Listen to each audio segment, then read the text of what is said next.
Bienvenidos and welcome back to another episode of Puro Pinche Gol, the podcast where we discuss all things USMNT y la selección mexicana.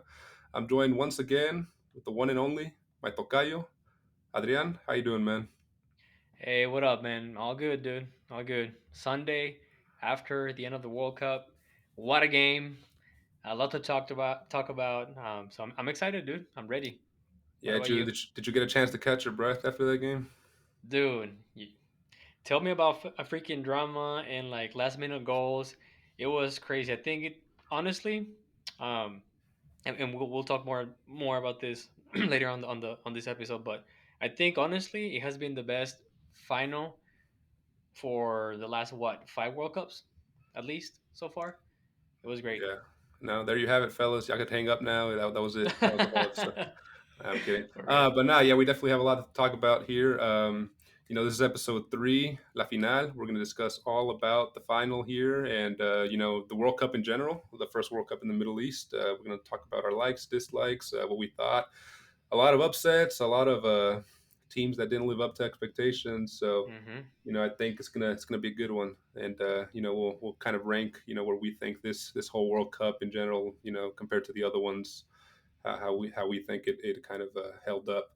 But so this is episode 3. If you guys haven't checked out episode 1 and 2, World Cup postmortem for the USMNT and La Selección Mexicana, recommend you guys go check those out. We went over a lot of talking points that are up in the air right now for both teams, the coaches, what they're going to do with that World Cup qualifying, what we expect of them in 2023 and beyond. So definitely go check those out if you haven't. They're available on all podcast streaming services, Spotify, Apple Podcast, and as well as YouTube with a video there. If you want to see our pretty faces, I'd recommend looking at YouTube. There you go, and subscribing, of course, to keep seeing Of them. course. Hmm. Okay, cool, man. Awesome. So let's get right into it because we got a lot to talk about for sure. So I guess let's start with the what we all witnessed today. What I think everybody witnessed today. My social feed has been just bombarded by I nothing but know, Argentina dude. fans. Yeah. So obviously Argentina won after a crazy match. 3-3 went to penalties, and did the best team win, Adrian? What do you think? Look, yes. I mean, if we're gonna base our answer on who has the best players, then maybe no. Because if you go line by line, the French team has way better players than this Argentinian combine. Nonetheless, um, I think that I'm gonna say yes, just because Argentina has been playing at a very top level for the last year and a half, if not 2 years, ever since they won that Copa America, um, with Messi, having a great display of his game, with actually finding a team that knows how to cater to him and not make everything about Messi, but be a team that can play. Right. Yeah, I'm gonna say that for sure. I think the best team won. Yeah, definitely. I think, like you said, the French man by man. If you go, goalkeeper, France is better. Positional wise, defense, you'd probably pick French's defense as well over Definitely, Otamendi, dude. aging Otamendi, and those guys. Mbappe. One by one, yeah, I agree with you. But this squad, this Argentina squad, the difference between this one and the one that got to the 2014 World Cup, I think, is what you said, Lionel Messi. It's not all on him this time. He actually Hmm. has a supporting cast that wants to win it for him and wants to win it for the country. Yeah, Before it was a lot of egos, I think, that kind of were there dude. to play, but not really, for the heart of it. Hmm. And I think this squad had a better mixture of experience and youth. And in the 2014 World Cup, there was a lot of aging, Carlos Tevez, Mascherano, a lot of the old guard that was still playing at a high level, but they were starting to go down. And here, you still had the veterans, Messi, Otamendi, Emi Martinez, and sprinkled in with new guys like McAllister The Paul. and yeah, all those guys, the ball. So yeah, I think it was a good squad that came together at the perfect time and woke up after that beating to the Saudis in the first round. Yeah, right. Yeah, but I, go for it. I feel that at the very beginning of the World Cup, I think they arrived at the World Cup knowing they were the team to defeat, right? Like Right. I feel that everyone thought Argentina was, if not the one number one candidate for winning, taking it home, it was at least the second team up for winning the championship. Yeah. So I think that defeat against the Saudis was like a wake up call. Like, all right, you gotta realize that not because you have names, not just because you have Messi on your side, not just because maybe the Qatari or the Qatar prince wants you to be champion, means that you're gonna make it, right? Yeah. So yeah, I think that they took it seriously after that, and man, they actually played pretty well. I mean, I'm impressed with Scaloni. He proved to everyone that rotation of players is okay. Yeah. That nowadays coaches need to adapt depending on the situation, depending on the rival they're facing. So, yeah, man, I think by all means, the best team won. Yeah, for sure. And what a crazy wake up call, right? Just I think they were like on a 30 win streak or something crazy. 34. 34, yeah, and then to lose it in the first round of the World Cup, you're just like, man.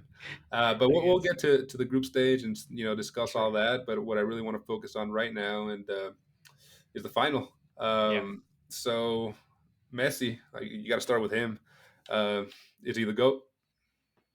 Look, I think that this is this is the proof that we needed to end this debate. Like this was the last argument that every single Cristiano Ronaldo and Messi fan had, was that Cristiano Ronaldo and Messi never won anything with their national teams until they did, and then now it was a conversation of who has a World Cup. Right, Now Messi has one, and Cristiano Ronaldo left the tournament as a diva, as a crying baby, and as a shame to his country. and on the So bench. exactly, exactly. So yeah, there's no doubt. Like I'm not a Messi fan whatsoever. I don't really like Messi's style of game or style of play. Sorry, uh, that doesn't mean that I don't think he's a good player. He's the best player. Period. Like historically speaking, Yeah. he is the goat. Yeah, and I think we would have all agreed that had Cristiano Ronaldo won the World Cup, he would have been the Yeah, undisputed GOAT. yeah, yeah, yeah. It all Uh came huh. down to this. I Hmm. mean, he has five Ballon d'Oros, Cristiano Ronaldo, and Messi has what, six or seven, right? I I think think he so. has Yeah, but seven now. And those maybe one or two of those were given to him, I think, unfairly. hmm So I always consider them both with five, and five at least genuine ones, and always consider them, equals. Like I said, like you said, sorry. I wasn't ever the biggest Messi fan either. I preferred and enjoyed watching Cristiano more. I thought he was more the exciting player, um, especially in his Real Madrid days. But you got to appreciate what Messi has done, and how can you not? He killed it this tournament, man. A lot of his goals were penalties, but some of the passes, like, man, he was seeing. He just makes you appreciate him, and definitely, I think the debate is settled once and for all. yeah. I mean, I think based also, um, one point to mention is that I think both of them, as they age, they try to readapt and be more useful for the team. And I think in this case, Messi, at least with the national team, found the position that he needed, that the team needed him to play. The team didn't need him to be like the creator or the, I guess, the starter of every single offensive drive. Right, They needed him to be the finesse, the assist kind of guy, the I'm gonna come in clutch when y'all need me, right. and that was pretty much what he did. With that goal against Mexico, he opened up the lock. Um, even the penalties, right? I mean, I know that Cristiano Ronaldo got a lot of criticism because of how many penalties he scored, but Penaldo. exactly, and but you have to be that player. Like if you are the star of your team and you are the reference guy, then you have to stand up to those occasions, and he did. Yeah, I mean it's not easy, right? Hmm. People say, "Oh man, he scored I don't know 150 penalties in his career." Yeah, I mean you try doing that. I mean there's a reason he's taking them because he's the best at it. Exactly. Coaches and teams train nonstop on the pitch for that moment, and you got to be killer instinct and be able to bury them when it matters. And a penalty, even though we don't consider it the most glamorous of goals, still a goal. And Exactly. he Still he made counts. them when they counted. So no, so definitely props to him for that, for cementing himself as Maradona level or maybe even beyond. Definitely have to see what some Argentinos think. But yeah, I mean, what a performance from him! What a tournament from him! Rightfully winning that golden ball as the best player of the tournament, and I don't think there's any doubt left on anyone's mind. I agree, and they shouldn't. Like whoever thinks otherwise, man, you're a disaster, my guy. Yeah, no, I agree. What did you think about France? It took them what 75, 78 minutes to wake up, but when they did, God, they wouldn't stop. Dude, honestly, like I guess it was true that most of their players were becoming ill with the, uh, I don't know how to call it, like maybe the la fiebre del camello, something like that. That's what I heard on on Yeah, ESPN Deportes, something like that. But it is a shame. It's a shame that throughout the tournament they were the most solid team. Like every single yeah, performance, with that exception against Tunisia, because they right. played pretty much all the bench. They were a strong team. Like it was very difficult for someone to, I guess, for anyone to think, you know what, England is gonna defeat them, or Morocco is gonna get the best of them, whatever. To me, it was always a situation of this World Cup is France is for it's it belongs to France until someone else takes it, Francis and to I was lose. expect exactly, and I Yeah, expected Argentina to be that team, um, but it's just so unlucky that on the last game where they needed to be the best, where they needed to be like at their highest level of performance and concentration, they I don't know what happened. I don't know. I mean, if you noticed, but at the very beginning of the game, they were losing balls like crazy. They weren't able to like uh, make three passes on a row. yeah. They had like very poor ball control. I don't know, man. It was just a Dembele big mess, was horrible, dude. and they Tell me took him about out. it. Yeah, Yeah, yeah, I agree, man. They Argentina for me started off the tournament bad, obviously with that loss, and little by little they started getting, I think, experience and just performing better, yeah, and they progressively better. saved their best match for the end. Hmm. France was kind of not the opposite because they were consistent. They were great throughout, except like you said, Tunisia. And those first 75, 78 minutes, no one could put a pass together, and they were just playing like they were nervous or something or had never been there. And I don't know what it was. Giroud, I mean, they took him out. I don't know why. Maybe he was one of the sick players. I think he was, but he never got a chance to do anything. So I No. mean, I don't know why they took him out. Dembele, I know why they took him out. But I mean, other than that, it sucks that they were sick. It sucks that they missed a lot of their star players and Karim Benzema, Pogba, Kante. But you play with what you have and you still make it to the final. But yeah, I mean, unfortunate. But man, when they started playing well at the 80th minute, man, that second Mbappe goal, man, that play and just that guy's crazy. It was a display of. I mean, that kind of play and goal tells you that this is a team that is ready to perform at any minute, right? It took them almost 80 minutes to react, but when they did, they seem unstoppable. I really thought they were gonna, make a comeback and win it 3-2. Yeah, Unfortunately, that didn't happen. At the very end, we had those two attempts where both keepers were crucial for keeping the score tied, but it was just a bad day. I don't know what it is. Maybe they were just unlucky, man. They woke up on the opposite side of the bed, right?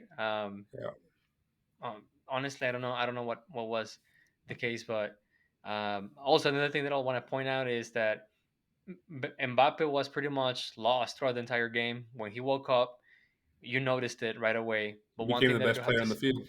yeah, definitely, like by miles.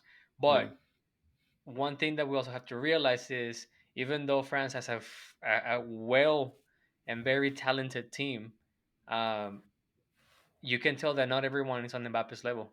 Oh yeah, definitely. And that's a hard level to be at. But Yeah, man. Hmm. he killed it, and hat trick in the World Cup final at age 23. Nothing to be ashamed about at all. I think he scored 8 goals this World Cup, and he He has scored 12 goals in 4 total, dude. last. He has Yeah. 12 at age 23. That's Hmm. insane. Hopefully, Thomas Mueller doesn't happen to him, where he scored like I think 11 or 12 in his first 2 World Cups as well, And then and didn't none. score since. Um, but no, I don't think that will happen to Mbappe. He's just on another level. But do you think this is the end of France's golden generation? Are we going to see them in a third World Cup final in 4 years? Look, I don't think it's the end of France golden generation. It's going to be very difficult for them to be on another World Cup for the third time in a row. But I think the French people or the French fans have a lot of things to look forward to. You have the likes of Camavinga, you have the likes of Kunde, even Kingsley Coman, even them, but like pretty much every single one of them, man. Besides Giroud, Hugo Lloris, maybe Varane, but pretty much this you still have at least two good World Cups out of each out of all of these players. Yeah. Especially the Tchouaménis, the what was the name of that, Colo Moini, something like that. Oh And yeah. even Marcus Thuram, I was really impressed. Yeah. I mean, he came out of nowhere. I barely knew that he was alive.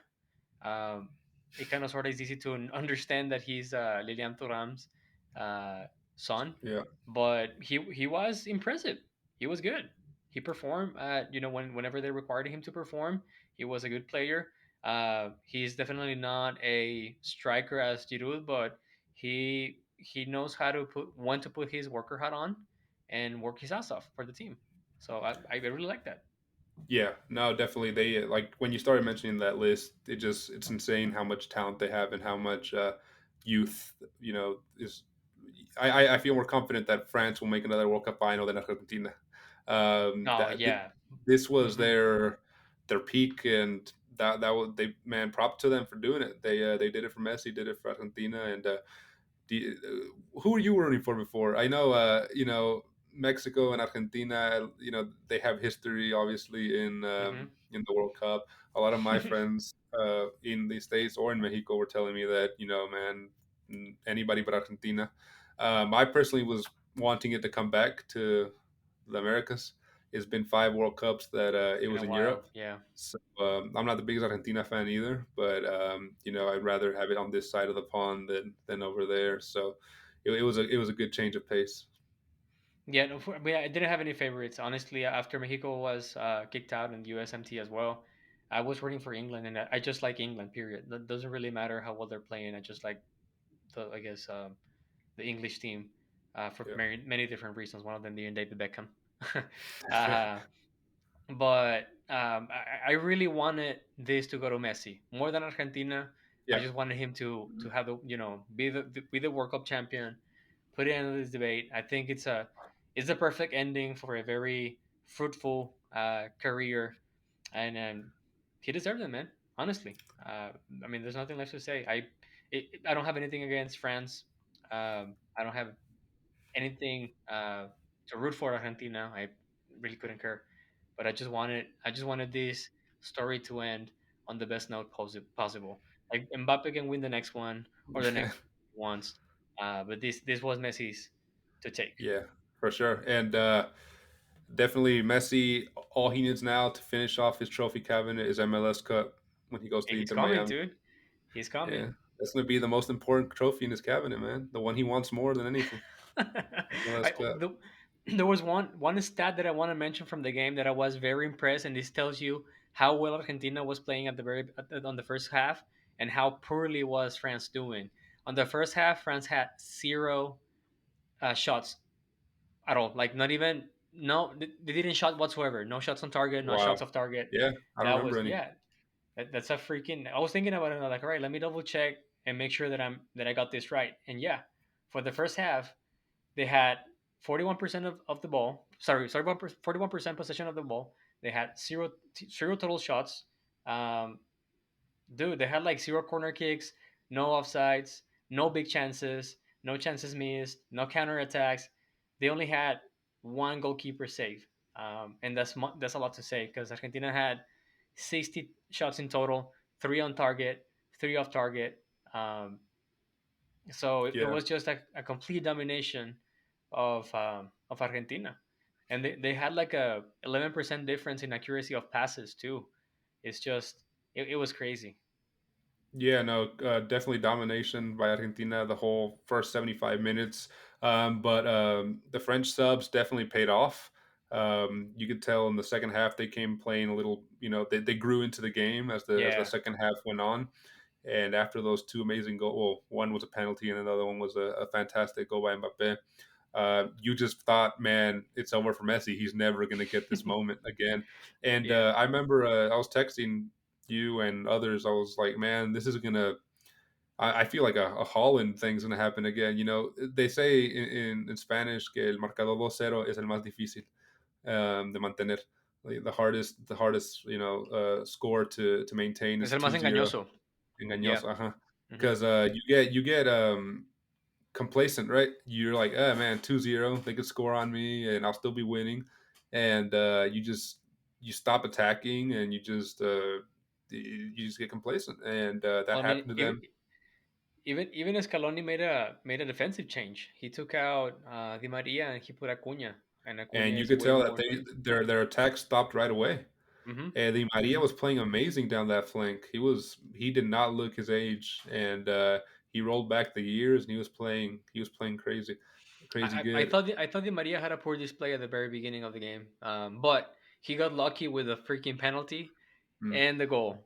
So that's why I feel that most of his performance got cleared Overshadowed. out or saved, yeah, foreshadowed because of that. Um, Yeah. I because don't know. I and think I think he had a good couple moments down the flank where he took on some of the defenders. He tuneled a couple times, and I think he was because of him. Obviously, they got the penalty, and I don't know. I thought he had a good game, but by the way, what a freaking joke of a penalty, man! You gotta be kidding me. there was contact. There was There was contact, barely contact though. He but they've been the calling them like that. They've been calling them like that all I know. I tournament. agree. I agree. I agree. I agree. So I I mean, agree. I can't still change think them, it man. was a BS call though. That would have never been called in the Premier League. Let's just put it that way. Hell nah, dude. Hell no. Yeah. So I No. mean, it's been called like that all tournament, and It you was know, iffy during the tournament because you had instances where they call penalties like that, and some other times they don't, and then the ones that are clearer, right, like a freaking tackle or like a push from the back, those were supposed to be called and they didn't. So I guess it all depends on who was the freaking referee at that time, and I don't know. I don't want to make like a conspiracy theory or whatever. Well, all I know is the Qatar government wanted Messi to be the world champion. So I don't speaking know, of man. refereeing, don't miss our next episode. We're gonna have a special guest, Oh FIFA yeah. referee, talking the whole World Cup with us. His views on VAR, his views on the highs and the lows of the refing for this tournament, and his opinion overall. So make sure y'all subscribe and hang out with us next episode. It's gonna be a good one. Hmm. But yeah, man, extra time. Another goal from Messi, another goal from Mbappe, of course, the number 10s. And everyone just thought, I guess, once Messi scored, it's over again. Yeah.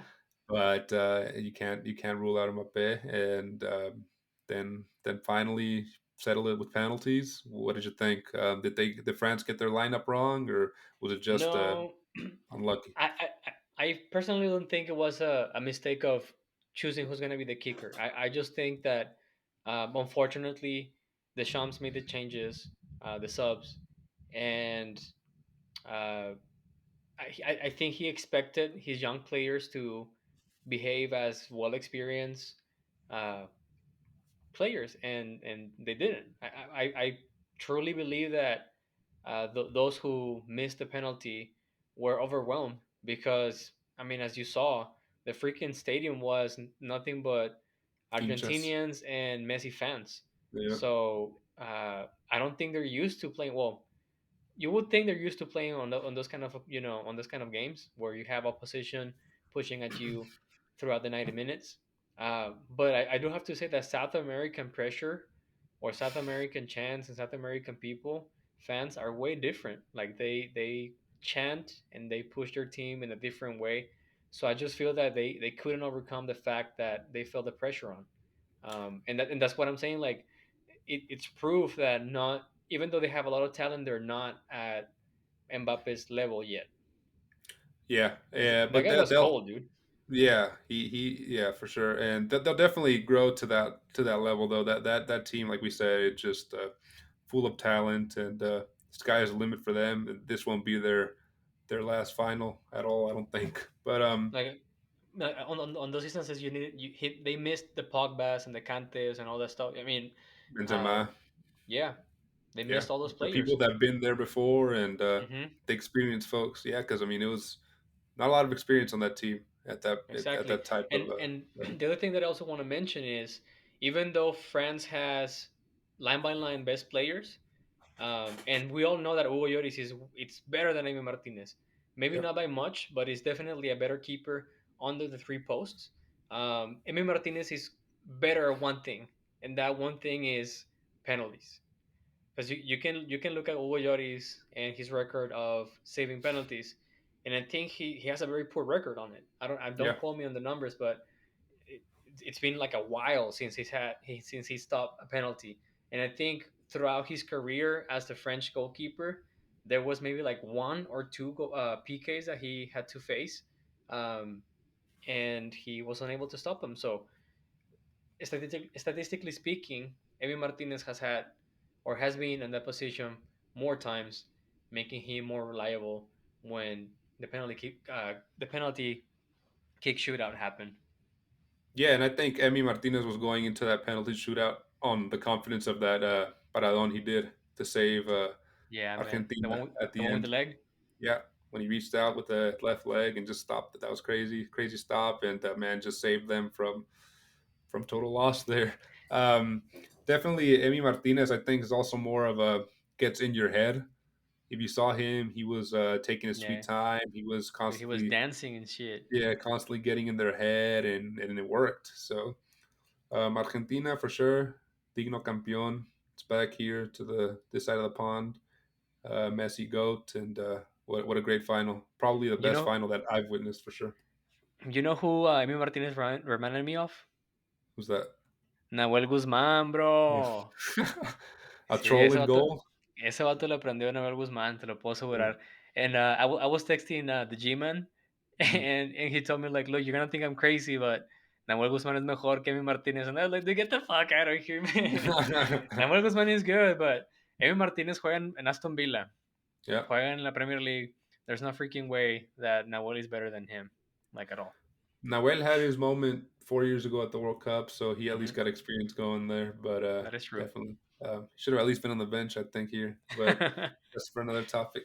Exactly. But no, great final. Definitely one that for the neutral fan was entertaining, and even It was entertaining. I was Yeah, getting for texts sure. from people that don't even watch football and telling me, "Man, this has been an amazing game." So I think we were lucky to witness that. Um, Definitely. Cool. So let's go into our second topic here. Discuss the World Cup. Just as a whole.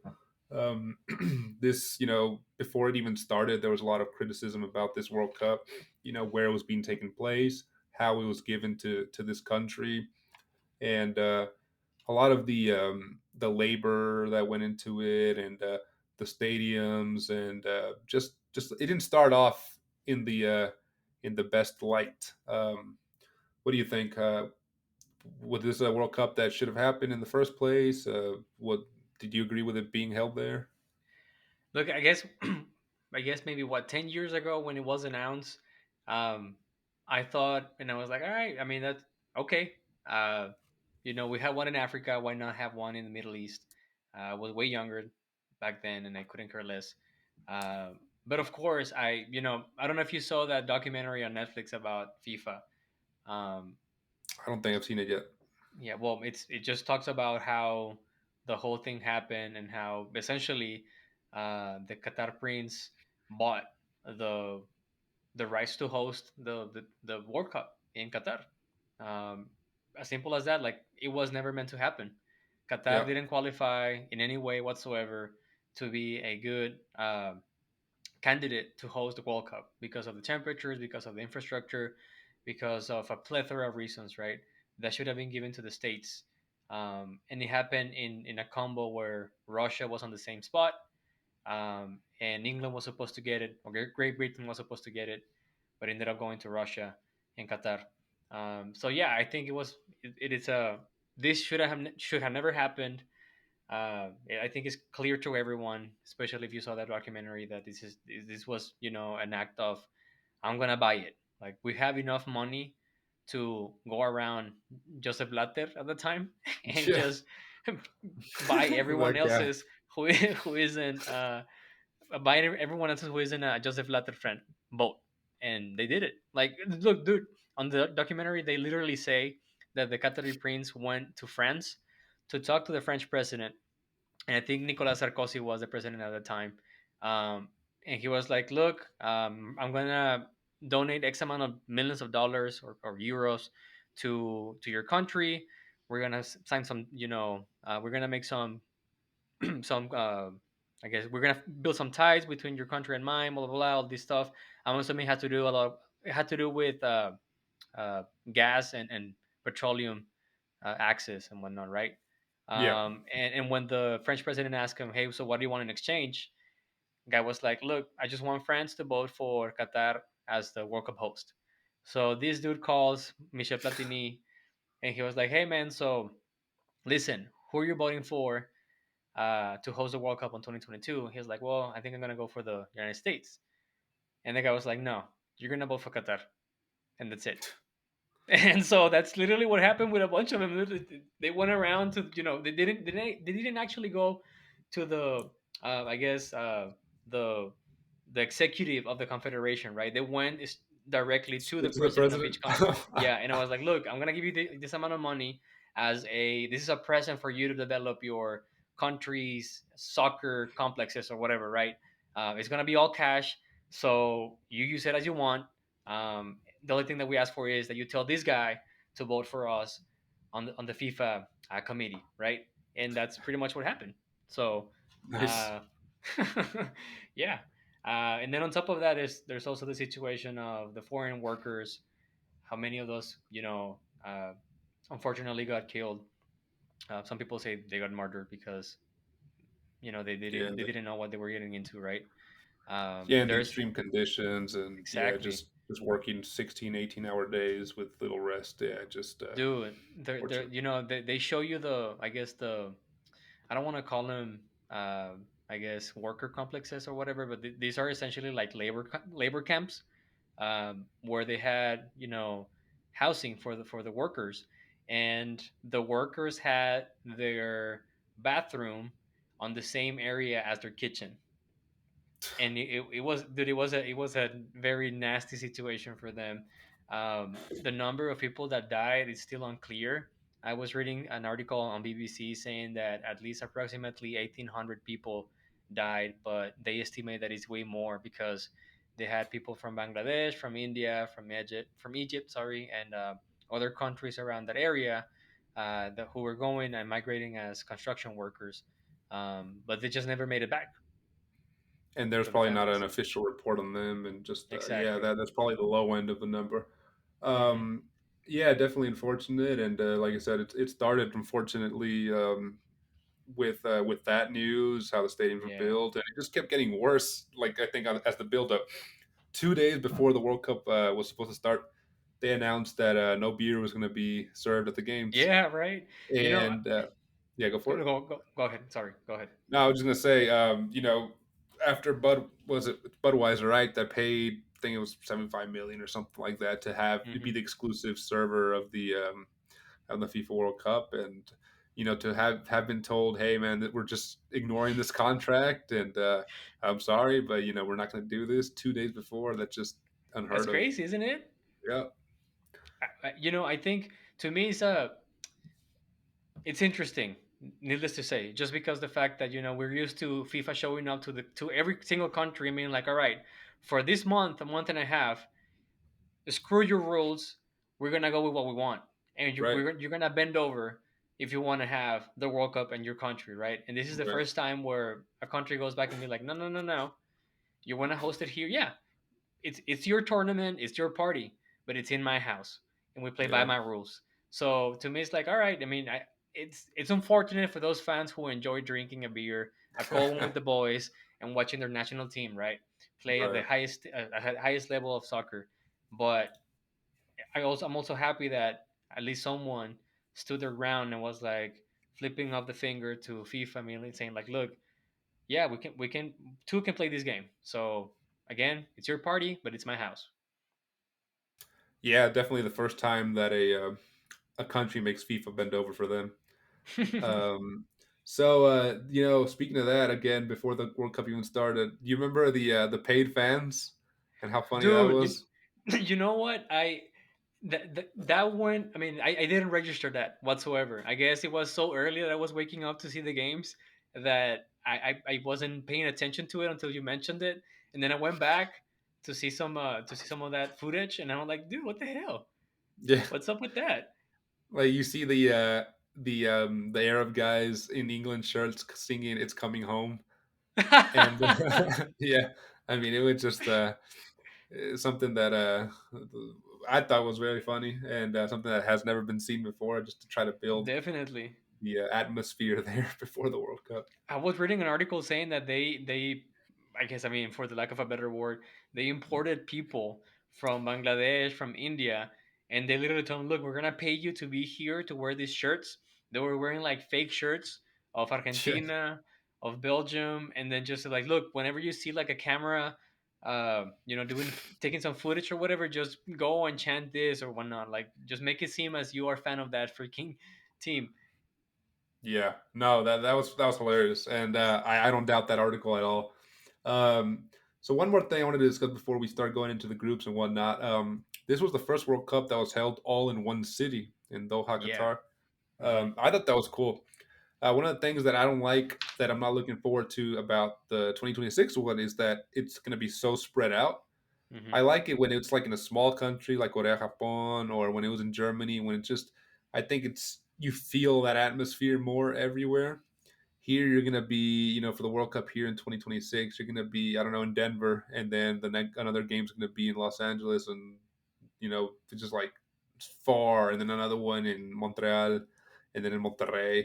It's just gonna be the distances are gonna be crazy. Hopefully, they have a way to kind of keep, I don't know, certain groups, group A, B, C, maybe in this area, group D, Within the so same area. Yeah. so those fans can stay in that area and maybe just have a better atmosphere. But yeah, I think it was really cool how they had them all there in Doha, and less traveling for the teams, and they were able to just I think pull it off there. It was a great host city, I think. Yeah. No, I mean, I've never been to a World Cup, um, but I can definitely see the benefit of having every single game happening on the same city. I mean, I was reading some people's tweets and other people that I know that who actually went to the World Cup. They were saying like, look, it's pretty cool that you know you can pretty much go to all the games if you want of the day. I know of people who actually got tickets for every single game of one day, and they Yeah, managed to go through every single I guess to jump stadiums with a lot of ease, and I think that's something that it's also uh, a first time, or it was the first time that something like this happened. I'm yeah, not too sure if that was the case with Korea, Japan, or Germany. I can tell you in Germany, because my mom went with that on that to that World Cup. She had to travel at least like overnight to go to the next stadium where Mexico was playing.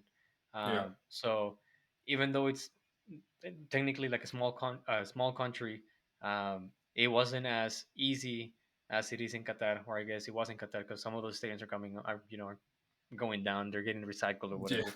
Uh, So that's kind of good, at least. mhm. Hopefully, But they're able to yeah, I'm put pretty those sure against. that it was an advantage for the fans. Um, so yeah, Yeah, I also thought it was pretty cool. cool, man. So let's start, I guess, discussing the actual play, the World Cup play. All Um, right. So obviously we were in. This is the last World Cup with 32 teams. I think the next World Cup's going to start a 48 team tournament. So that'll be very interesting to say the least. But Group A: Netherlands, Senegal, Ecuador, and Qatar. That first game, Ecuador, Qatar. Did we expect more from Qatar? You think? No, honest. Well, it's a it's a tricky question because they showed up to to the Gold Cup and they did a decent That's right. job, but then again, it's Concacaf, Yeah. so it's not that difficult to stand out in Concacaf, I believe. Right. Yeah. Um, so I guess we all wanted to expect more, but after that game, we all got a reality check, and it was like, all right, Qatar sucks. It's a bad team, Yeah, we were like, they'll be lucky to get a point, which they definitely. ultimately did not get a Did point. They not. ended up with one goal forward, 7 goals against, 3 losses. Phew, Um, what a joke of a team, man. yeah, I mean, and to put it, they most of their team wasn't even born in Qatar. I Yeah, think yeah, yeah. they hired people, or not hired people, but they brought in players from other countries to perform for them, and that's kind of They a have shame. a on the documentary that I told you earlier. They explain that Qatar set up like this academy called Aspire, and they essentially go around on that is part of the world, scouting for talent, and they bring them over to Qatar. They pretty much pay for everything, their vacation, their food, all living expenses, everything, and push, I guess, help them to get into the next level of hopefully getting them into a European team, right? And Yeah. then eventually being like, hey, you are a Qatar citizen, so if you want to play with us, we're willing to pay you more. You've been with us through for the last I don't know how many years, pretty much your entire uh, teenage years and maybe your early adulthood. So you can play with us and you can make extra cash playing with us because we have more money and we'll convince you using Yeah. the big bucks and whatnot. So it was a boring game. That opening game was freaking boring. I ain't gonna lie. I really thought that we were. I after that game I was like, man, I have the feeling, or this gave me the feeling that it's gonna be another South Africa situation where it was freaking boring as hell. A lot of freaking ties, um, slow Yeah, games. I don't know. thankfully that wasn't the case. Hmm. So from Group A, Netherlands and Senegal ended up going through. You think they Hmm. were the appropriate teams to go through from that group? Yeah, I think it was up to Senegal or Ecuador to decide who was going to be number two, because I saw the Netherlands to be a very solid team. Yeah, There wasn't although they look a little ridiculous against Ecuador for at least at the very end. Um, yeah. I think we all, and anybody who knows anything about football, thought Netherlands was going to win the group. Um, Definitely. and I think we all equally, anybody that knows anything about football, thought it was going to be the AFCON champions that were going to get second. Um, Ecuador played a lot better than anyone gave them credit for, and to be there and just to qualify from CONMEBOL, it's no easy task. So That is true. I think they've qualified for like the last previous 3 World Cups or 4 World Cups, so they're pretty consistent. They might not be the big boys you think of from CONMEBOL, Uruguay, Argentina, Brazil, but Colombia to some extent. But Ecuador's pretty consistent to qualify there, and I think they gave performances that they could be proud of. And then Valencia played amazing, and up to that point, I think he was joint top scorer of the World Cup once the group stage ended. Yeah, So and the best thing about Ecuador is that todos sus jugadores juegan en la Liga MX. Well, not todos, but I guess like most of them, 60% of them play in Liga MX. yeah. So man, so there you go. I mean, if they're able to do it with players from Liga MX, so should Mexico. But I Exactly. mean, we'll Exactly. see. We'll talk. We talked pretty in depth about that, but and we'll talk about it in depth later as well. Group B was a group we kind of already talked about, so I don't want to waste too much time on it. England, USA, Iran, Wales. Again, we anybody knows anything about football was assuming that England was going to go, top of the group. Yeah, And I think it was between USA, Iran, and Wales that everybody was kind of threw their hands up in the air, didn't really know what to expect there. It could have gone either way. We said in the previous episode that the USA had to beat or tie Wales, lose to England like we assumed, and beat Iran, and that's what happened. Tied Wales. unfortunately tied England and beat Iran, so they made it through. I think the two best teams from the group made it through, the most consistent teams, and I don't really have any quejas, any complaints for that one. Yeah. I guess I would say that it was kind of disappointing for Wales. I know they're a small country, but they have talent and they didn't live up to it. Um, Group C is another one we kind of talked about in great depth already. Argentina, Poland, Mexico, and Saudi Arabia. Um, Argentina again. We all Yeah. kind of knew, they would top the group, but Hmm. what a crazy first match! I don't think anybody could have predicted that, huh? Hell no, man. I don't think anyone, man. Like not even the Saudi Arabians. Yeah, Not even and I not even in the wildest dreams they were gonna defeat Argentina like they did. I know you were impressed by Saudi's coach, weren't you? Hell yeah, man. I mean, I do have to say that he's not like an improvised coach. He's not a green one. He's not like he doesn't have any experience. He made, I think, Zimbabwe champion of the AFCON, and I believe Ivory Coast as well. So he definitely know what he's doing. He went to Saudi Arabia. He looks like a well trained, well experienced, well educated coach. Unfortunately, his magic only lasted one game. Yeah, unfortunately, he used it all up in that one game. Hmm. Um, so again, man, for Mexico, we kind of assumed, beat or tie Poland, lose to Argentina, beat Saudi Arabia, and that's what And that happened. happened. Unfortunately, Hmm. they got undone by a goal differential in the end. And this was a group where I don't think the two best teams made it through. I think overall, if you look at the performances, I know we kind of talked about our disappointment with La Selección Mexicana. I think Mexico had better performances in general. They played a more attractive football than Poland, and I think they were unlucky, obviously, and probably would have given France a much harder time and would have been a more digno, a more rewarded or what is the word? A more deserving Hmm. team to go through than Poland, who was playing just boring football. Dude, Poland sucked, man. They were the whole strategy was, let me try to defend and flail as much as I can. Then I'll throw a ball and see if Lewandowski can score like a brilliant strike, Right, do right? his magic. Exactly, and I guess that paid off by taking them to the next round. It paid off just against that one game against Saudi Arabia, where they still didn't even play well. They somehow they Mm-hmm. just didn't concede one, and Mexico did. Uh huh. So that ultimately ended up That screwing was Mexico over, but yeah, it is what it is, and we accepted it at this point. Group D: France, Australia, Tunisia, and Denmark. This was an interesting one because again, we all knew France was in the top of the group. Um, you know, there's talk of the curse of the champions, where the previous champion does not make it through. But looking at that group and just looking at how France was, stacked, we pretty much assumed that if they don't get all 9 points, they'll at least win 2 out of 3, or two wins and a tie. And they lost to Tunisia, like you said. They played their bench. They were, I think they lost in the last 10 minutes or something. So I mean, yeah. it wasn't the end of the world. But what about Denmark? Denmark went in with a lot of What a people's disappointment, dark man. horse, Yeah. I mean, they came from a decent Euro, right? They were right? playing well. They had um, they had Eriksen back, who's like their most known, most talented player. And it's not like they don't have an uncompetitive team. They actually have a very good uh, fixture of players. So it was really disappointing. They didn't play well in any of the games at No, all. I mean, like you No, said, they have a good squad. All their players play in the EPL or in the in France, Italy, Bundesliga, France, yeah, something. They're all in Europe. You would assume them to be at a level where they could get out that group relatively easily. I mean, it's never easy in the World Cup, and a lot of teams prove that. But I mean, we definitely thought that Denmark was going to be the number two in that group. Props to yeah, Australia. They definitely, they man.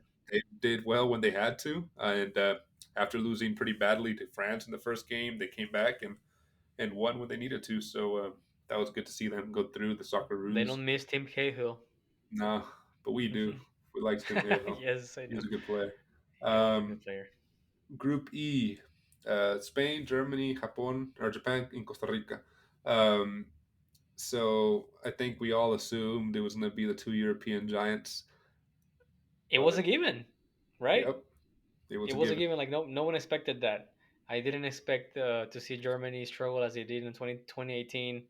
I really had high hopes for Spain, just because of the talent they have. That they're young, but they know how to play, and they show they showed up to the Euros and put up a good fight. So and they qualified relatively easily to the World Cup too, both of them. Yeah. Hmm. So and I don't know. I guess Japan's strategy paid off because I don't know if you know this, but they have like an unofficial agreement with Bundesliga, and Hmm. they've been sending out a lot of their young talent to play at Bundesliga because they realize that most of their players are uh, somewhat have a higher rate of success at Bundesliga compared to any other leagues like in Europe. You name it, Italy, Spain, Premier League, etc. So I guess they are familiarized with the German style of play, so they were able to neutralize them. But man, props to them, dude. They performed well. They defeated both of them. Did they But yet advance they lost to as Costa Rica. exactly? That's the weirdest thing, though. That's the weirdest Yeah. thing. Japan advances number one, Spain number two, Germany and Costa Rica three and four. And there was a point in that group where Costa Rica was going in Hmm. for 3 minutes, 3 or 4 minutes. But that was probably the craziest and funnest group to follow just because of the last uh, game three. Just for all those teams was you know you went into that game three, all four teams still alive Yeah, still and alive. Yeah. fighting for position. So I so that think that was was the great. case for a lot of the group, though. A lot of the groups didn't like settle on who's moving on until the last. That's true. Yeah, I till the think last game. only Qatar and Canada had been eliminated at Yeah. that point. You're right. Um, so Group F was Morocco, Croatia, Belgium, and Canada. Morocco, the big surprise of the tournament. Man, how great were they that this tournament?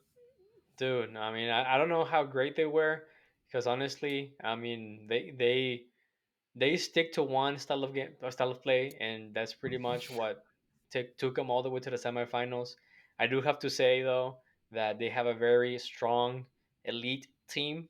Most of their players are, on the French league. Actually, most of them are French. Um, Yeah, it's true. yeah, so I don't know. It's like I was surprised. I'm glad that we had a different team this time around to make it all the way to the semifinals. Was a shame to see the Cinderella story reach an end, but uh, I mean I get it. Everyone likes an underdog story, but for the love of football, they didn't deserve to make it to the final. No, definitely. But they proved that with good coaching, they fired their old coach 3 months ago and got a new Yeah, coach in that just that's turned them freaking around. crazy. A Hmm. team that on paper is probably you would say weaker than La Selección Mexicana is weaker than the U.S. team. And look, the United team with a good coach, man, you can make it far in this tournament. So hopefully Yeah, that wakens the U.S. team and the Mexico team to kind of go in there and get a better coach. But Belgium, horrible. I don't really want to spend much time on nah, them. Just man, the they end don't of a deserve golden it. generation and a Yeah. waste of golden generation. And Canada, who we thought would be a dark horse, um, man, just disappointing. Yeah, I don't want to. I don't think we deserve time on our Yeah, podcast. they don't Disappointment, deserve big time on time. here. Yeah, bad representation of Concacaf this Yeah, tournament, Canada. I do. I just Um, want to say they got a reality check. Yeah, they They were got a playing real. with a lot of they were talking a lot of smack before Hmm. as qualifying top of the CONCACAF, and they did get a big reality check. Yeah, Um, okay, Group G: Brazil, Switzerland, Cameroon, and Serbia. Again, Brazil. Everyone knew they would be easy for top of that them. group. Yeah. And I think between Switzerland, Cameroon, and Serbia, it was a coin flip. Hmm. They're all pretty not similar in how they play, but pretty same level, I would say. Yeah, I agree. Um, and Switzerland ended up going through at the end, and Cameroon had that that victory over Brazil that they cherish like a winning a World Cup. I mean, Um, Abubakar put up a good display, dude. He put up a yeah, show. he gave us a show, man. And Serbia ended with 1 point and minus three goal differential, and was the worst of that group. So at the end, Brazil and Switzerland qualified, leaving us with just Group H, which was maybe the group of death. Portugal, South Korea, Uruguay, and Ghana. It was Um, definitely the most, I guess, equally balanced, may I say. the most Yeah, it was tight. competitive. Yeah. Yeah. And I think it was a group where anybody could have gone in. It ended up 6-4-4-3, 6 points Portugal, 4 points Korea, 4 points Uruguay, and 3 points Ghana. And again, that was one where it was crazy to follow on the third day because at one point I think all the teams were qualified. So Yeah. at the end, Cristiano Ronaldo in Portugal advanced as number one, and Son advanced with South Korea as number two. And I think that was fair based off that group. So um, quickly going on here, that led us to the round of 16 where we talked about in great depth on a previous episode. Netherlands just was too much coaching and too much experience and class for the USA. Yeah. Ultimately, ending up winning 3-1. Argentina, and Argentina at that point I think had scored two goals in every game, except for the Saudi game. So that Hmm. was another game where they scored two goals, Two ended goals. up beating Yeah. Australia. Um, I Japón mean, and Croatia. Let's go for it. I think that on the round 16, pretty much everything happened as expected. Like the teams with a better ranking moved on, with the exception of Morocco. Um, Morocco, yeah. Japan lost. Unfortunately, I was rooting for them. that was a good game. Yeah, to Croatia on penalties, three Hmm. one. Croatia kept that Cinderella story going all the way to the third place, and deserving third place. Yeah, They've been agreed. so consistent. Hmm. Excuse me. Brazil won 4-1. We all kind of, again, that should have happened. France 3-1. England 3-0, and Morocco, with their Cinderella story continuing, they won 3-0 in penalties to Spain.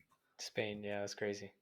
And the final game was 6-1 Portugal Switzerland, which probably Portugal's best performance for sure. Yeah, And I yeah. think they all got in on the action there.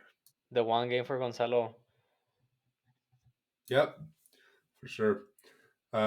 So after that, we had a great game, Netherlands and Argentina, Oh and yeah, it's a good game. it Hmm. kind of happened what happened today. Argentina was up 2-0, and Netherlands just came back.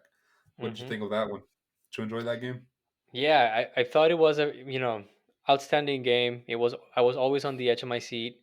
I think uh, I was really surprised that Scaloni outcoached Louis Van Gaal on the very one thing that he's good at, which is strategizing.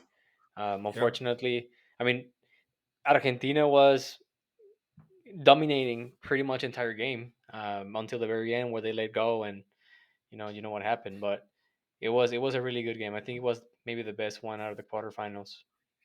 for sure. Yeah. Croatia, Brazil. Croatia won 4-2. Disappointing, man. Complete disappointing Brazil performance. I think the Hmm. second World Cup in a row when they go out in the round of eight or the quarterfinals. Um, just everyone's, for the most part, the sports books pick to win the tournament at the start of the tournament, and Yes. they just completely get uh, handled. Croatia knew their plan, executed it, stayed central, and just did not let them execute their plan, and ended up taking it to penalties and winning. What a shame, And dude. What a what a freaking shame. shame! And I think they already let go of their coach, right? Tite got fired after that. I mean, Yeah. it was deserved. We all knew that with Brazil is either you make it to the semifinals and then maybe you get to move on to the next World Cup, and if in the next one you don't make it to the final, you're out, dude. Yeah, I agree. France beat England 2-1, and was what a lot of people were calling the game where England played better, and I believe they did as well. Yeah. But that's football. Sometimes you win, sometimes you lose when you play better. So France, that's probably their weakest game, other than the one today, the first 80 minutes of today. Hmm. And that's what elite teams do. They pull a win even when they play bad. and I mean, that's what you get when you put then all your eggs in the Tottenham Hotspur basket. yeah, poor Harry Kane hasn't won anything and still hasn't. And he won't. He Um, won't win anything, and he dude. won't unless he moves to Chelsea. Hmm. So then it was Morocco, Portugal. Morocco held on, won 1-0, and wasn't the prettiest of games at all. Probably my least No, it favorite was a very game, slow you know, game, from the very yeah from the fought round of in the 16 midfield. on. Uh huh. Yeah, it was very close. After that, we got semifinals, Argentina, Croatia. That just seemed like a walk in the park for Argentina. They won 3-0. They were just Yeah. completely the better team, and wasn't really much Croatia could do to them to kind of make them worry. France as well. They played really.